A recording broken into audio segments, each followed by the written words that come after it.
the station designed with you in mind, serving the community through faith and athletics, the Open Mic Broadcast Network, Prairie View, Texas. This is Rob Butler, and in continuing our coverage of Texas teams in the Southland and Western Athletic Conference, today we'll be discussing Houston Baptist and Incarnate Word in greater detail, and we'll get into McNeese also. Houston Baptist fans knew change was eventually coming for the Huskies, but they hoped the significant changes would wait another year. Bailey Zappi, the 2020 Southland Conference Fall Player of the Year and four-year starter at quarterback, and his three leading receivers from last season, brothers Jarrett and Josh Stearns, along with Ben Ratzlaff, transferred to Western Kentucky. Offensive coordinator and quarterbacks coach Zach Kidley also departed to assume the same responsibilities at Western Kentucky. Now, who assumes the quarterback position this season remains in the air following spring practice, with Blaze Benson, Desmond Young, and Orion Olivas competing for the job. Head coach Vic Shealy has praised all three quarterbacks, but especially freshman Orion Olivas, saying that the newcomer from El Paso could immediately enter the quarterback conversation thanks to his arm talent. But the coach balked at naming a starter right away, and that's just not for drama's sake.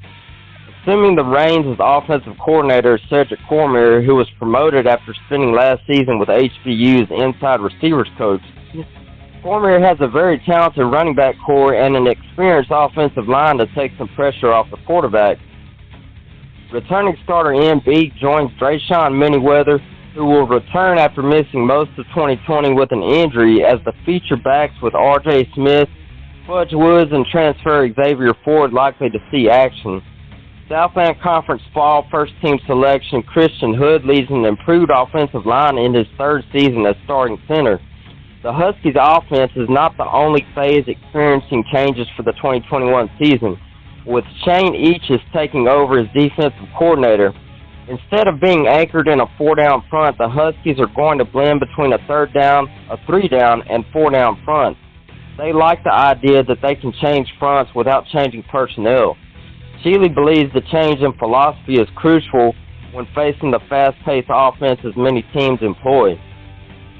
The Huskies have a solid group of experienced players on defense, including linebacker Brandon Young, who has totaled 173 tackles the past two seasons. That's in just 15 games. First-team fall All-Southland safety Patrick Wolf leads the secondary. Shealy sees room for Wolf to grow as a player. Now let's review Houston Baptist. Quick facts, 2020 record was 1-3. Head coach Vic Shealy, he's in his 10th season. Now here are the storylines. HBU was the only remaining Southland team to play last fall and opted out of the spring, so it will be playing its first conference schedule since 2019. HBU signed a 22-member recruiting class, including 17 true freshmen. Now, HBU will continue to run a similar scheme under new offensive coordinator Cedric Cormier. The Huskies also have a new defensive coordinator in Shane Eaches. Now, offense, senior Drayshawn Manyweather led the Southland with 90 rushing yards per game and 7 touchdowns and added 141 receiving yards and 3 TDs in 2019. Injuries limited him to one game in 2020, but he scored a touchdown in the season finale. HBU looks to fill the shoes of quarterback Bailey Zappi, who threw for more than 10,000 yards and 78 touchdowns in 4 years as a Huskies starter. Junior Vernon Harrell is the Huskies' leading returning receiver with 13 catches for 185 yards and a touchdown after the departure of FBS transfers Jarrett Stearns, Josh Stearns, Ben Ratzlaff, who combined for 89 catches over 1,200 yards and 12 touchdowns in 4 games. Now on defense, junior linebacker Brandon Young ranked 11th in the nation with 10.5 tackles per game and is the second leading returning tackler in the conference. Senior safety Patrick Wolf was an all-conference selection with 32 tackles, 2 interceptions, 4 pass breakups, and a fumble recovery in 4 games. Sophomore linebacker Philip Osai had 3 quarterback hurries on the season and forced the fumble that sealed the victory over Eastern Kentucky. Osai's brother Joseph was drafted in the 3rd round of the 2021 NFL Draft by the Bengals. Now, special teams. Sophomore kicker Gino Garcia ranked 2nd in the league in scoring with 101 points in 2019. For his career, he's connected on 23 of 36 field goals including 3 of 50 yards or more and 63 of 67 extra points. Punter Brady Buell is an FBS graduate transfer from Central Michigan. Buell replaces Blake Patterson, who was an all-conference punter before graduating from HBU. Now on to Incarnate Word. Cameron Ward was not heavily recruited coming out of West Columbia. Few people noticed when Incarnate Word signed him, and no one imagined he would be as successful as he's already been quarterbacking the Cardinals' high-octane offense, especially after Ward led a triple-option offense in high school, attempting just 267 passes in 3 seasons. But Incarnate Word head coach Eric Morris and quarterbacks coach Mac Leftwich saw someone with a ton of potential. Ward turned heads all over the country last season with a nation-best 24 TD passes, which broke the program record for most TD passes in a season in just 6 games. He threw for over 300 yards in every game and over 400 yards in 3 of the 6 on his way to winning the Jerry Rice Award, given to the FCS ranks most outstanding freshman. Ward's family has ties in the NFL, with cousin Quandre Diggs currently playing for the Seattle Seahawks, and Quentin Jammer, who played for the San Diego Chargers and the Denver Broncos during a 12-year career. Ward will only continue to improve, and Morris believes he could eventually join his relatives by playing in the NFL. Ward is far from the only talented player on Incarnate Word's offense. The Cardinals featured 2 transfers who made big plays throughout the spring in Robert Farrell. He had over 474 yards and 6 TDs. And Cisco College transfer Darian Chafin, over 370 yards and 4 touchdowns.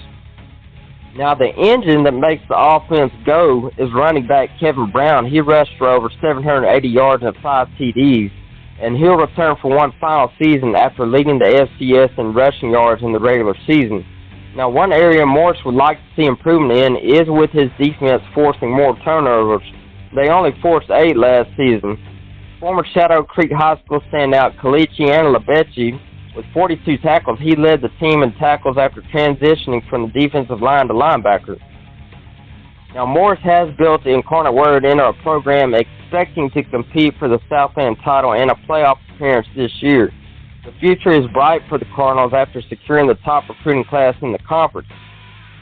Now, let's review Incarnate Word. Quick facts here. 2020 record was 3-3, 3-3 in the Southland. Head coach Eric Morris in his 4th season. Storylines: Incarnate Word brings in the top recruiting class in the Southland heading into the 2021 season. Incarnate Word returns Jerry Rice Award winner and Southland Freshman of the Year Cameron Ward, who set the new record for most TD passes in a season with 24. That led to FCS.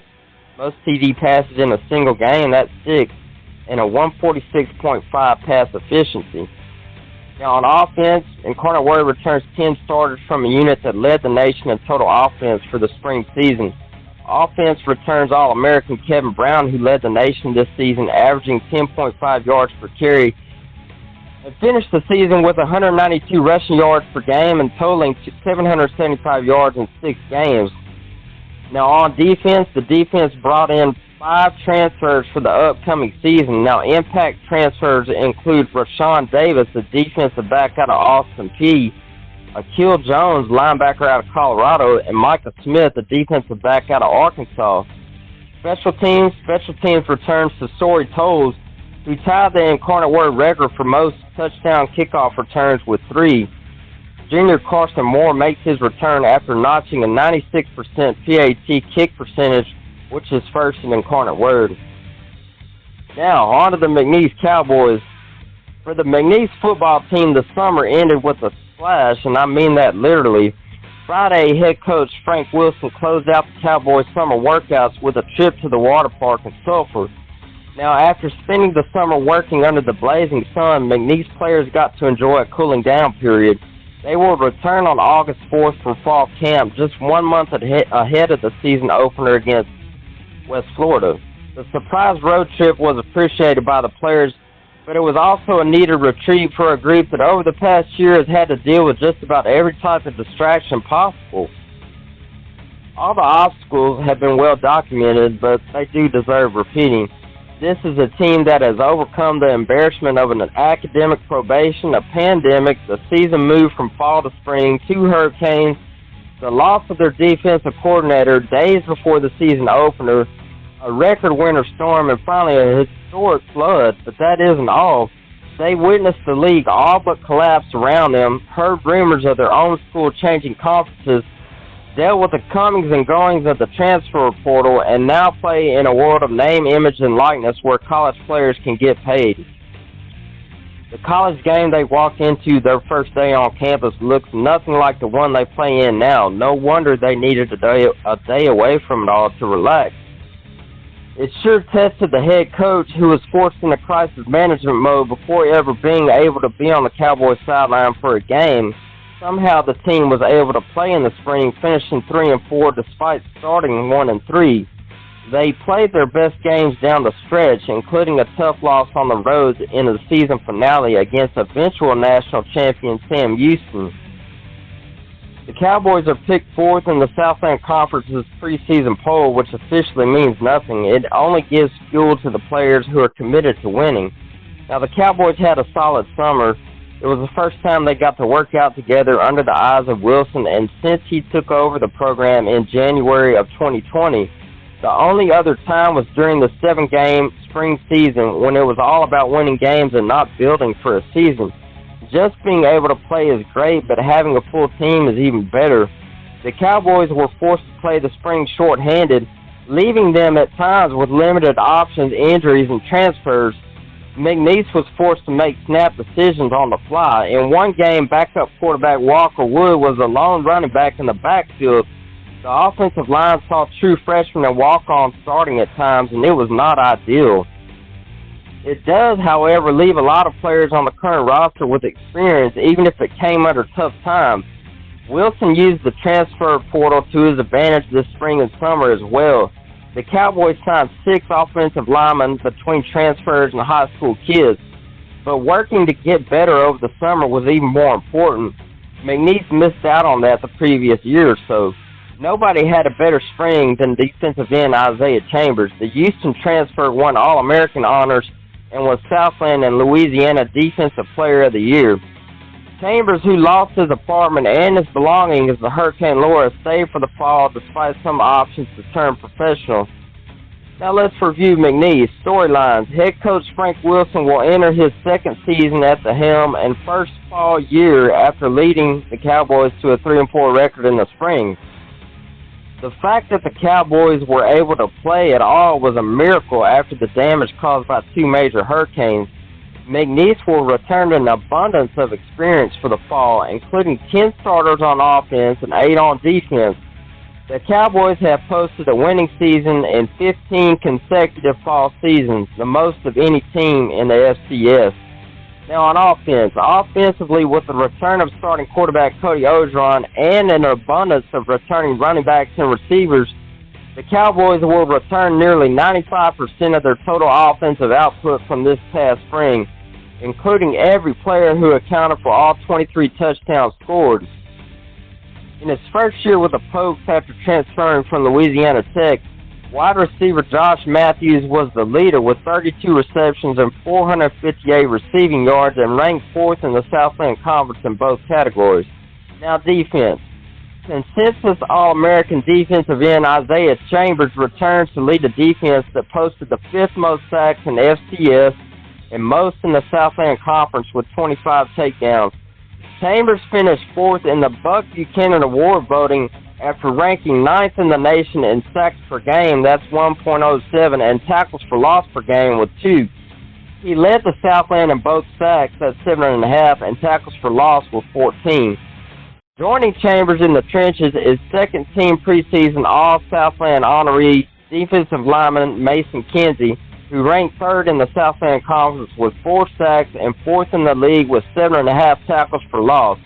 Now on special teams, place kicker Jacob Abel returns after leading the Cowboys in scoring with 45 points after connecting on 9 of 12 field goals and 18 of 21 point-after attempts.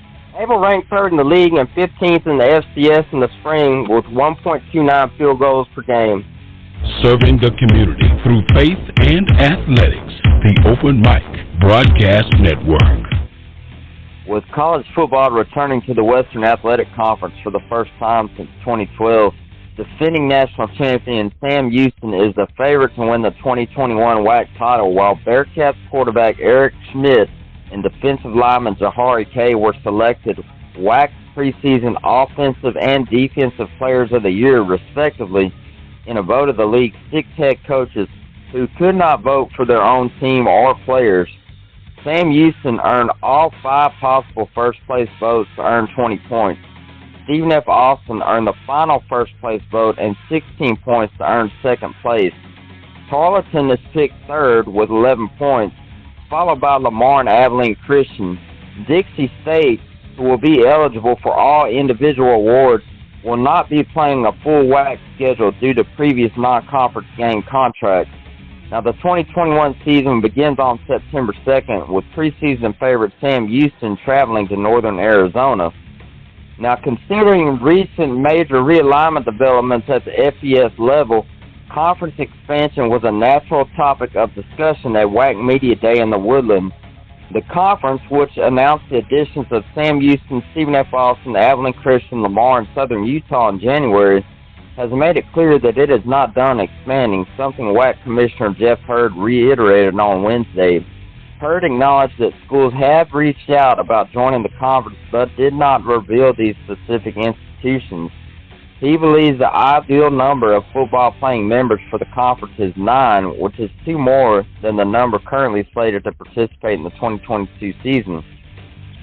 Now, speaking of that, back in early June, Matt Brown wrote that the Southland's attempt to recruit SWAC institutions was not expected to be successful, but that the Southland had not yet begun to engage in any conversations with D2 institutions. Now, Brown says that the Southland has engaged in conversations with multiple members of the D2 Lone Star Conference. Now, these conversations are preliminary and nothing is imminent. Previously, Matt Brown reported that Incarnate Word has expressed interest in joining and was vetted by the conference. He has been told that several WAC members would like to add McNeese. Now, while there are message board rumors about other D2 Lone Star Conference schools potentially being targets, nothing has been confirmed one way or another on that front. And that's Rob Butler, Open Mic Broadcast Network.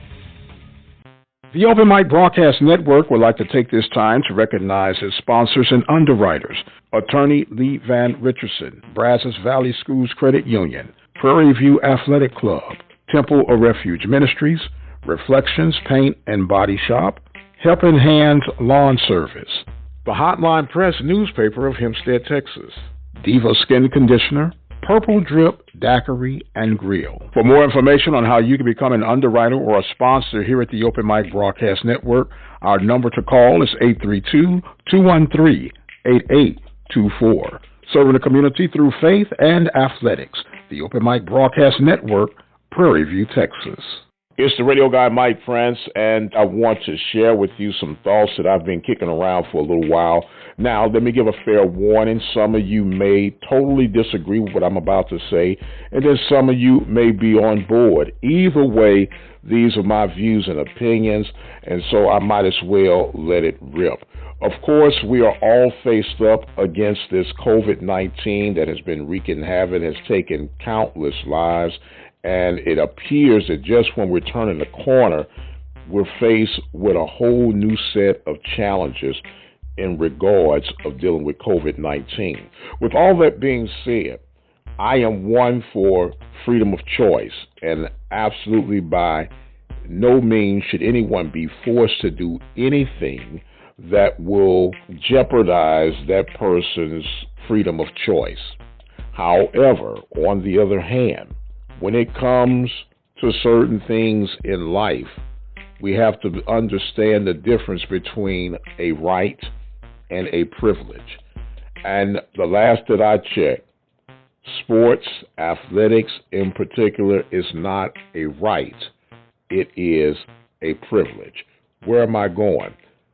The NFL is one of the professional ranks that have made it quite clear that if any games are hindered due to COVID protocols that were possibly preventable, the team would then forfeit not only the game but also be rendered a fine.